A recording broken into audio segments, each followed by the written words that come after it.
आणि निर्वाण, ज्यामध्ये या चारही गोष्टीचं हे अंतर्भूत असलेला जो अभिधम्म आहे, जो प्रमुख आहे, जो धारण करून आपल्याला निब्बाण प्राप्तीकडे नेतो, ते समजून उमजून घेण्याच्या कालखंडात तुमचा कावताव जो सुरू आहे, हे पोटातल्या पोटात कावताव जे सुरू आहे मनातले, तेव्हा अजून हल्ला गुल्ला येतं, जागेसाठी तडफडत आहात का? तरुणांमध्ये आलेले आहेत, अमृतानंद मध्ये आलेले आहेत. अमृत जे मरत नाही ते अमृत नावाचा पदार्थ नाही आहे. बुद्धांच्या जो वाणीला अमृतवाणी असं म्हणतात. मुंबईवरून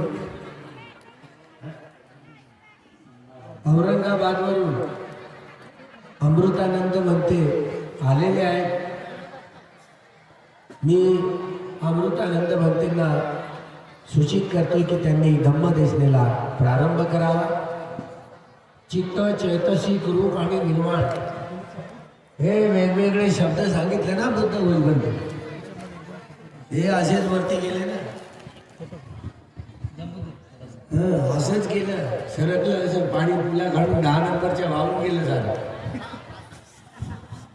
काहीच नाही समजलं ना. आता ते घाईत बोलत होते, माझं मन ऐकत होतं, पण तुमचं इकडे हल्ला गुल्ला होता, कोण इकडे जात होतं, कोण तिकडे जात होतं. ह्या गंभीर गोष्टी आहेत, गंभीर प्रवचन आहे, ते समजून नाही घेतलं तर काही खरं नाही बरं. त्यामुळं हे चित्त, चैतसिक, रूप, निर्वाण म्यानमारवर यासाठी भिस्त ठेवली होती बाबासाहेब. कमीत कमी सम्राट अशोकांनी सोन आणि उत्तर भंतेंना तिथे पाठवलंय. पहिला तर उपदेश ब्रह्म जाल सुतातनं सुरू केलाय त्यांनी,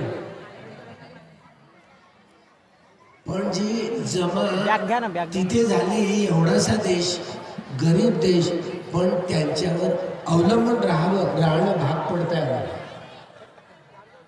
कारण तिथे जे अभिधम्मावर बोलणारे, लिहिणारे, कथन करणारे आचार्य आहेत.